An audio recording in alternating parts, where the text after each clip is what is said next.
আমি ভেঙে চুড়ে সব ফেলে দেবো, আমার সময় দিবি না, আমি ভেঙে চুড়ে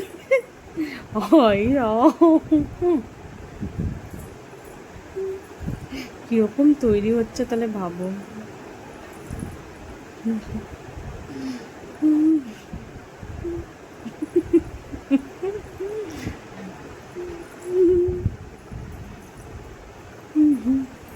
বাবার কি দুর্দশা। তো আমার কাছে আসছিস কেন? আমি ভালোবাসবো না? তুই বাবাকে মারলে কেন? এখানে বসো তুমি চুপচাপ। তুই বাবাকে মারলে কেন? না একদম নয়, তুই বাবাকে মারলে কেন? আগে উত্তর করো, উত্তর করো আমাকে। কি গো, সরে যাও আমার কাছ থেকে, একদম সরে যাও, সরে যাও।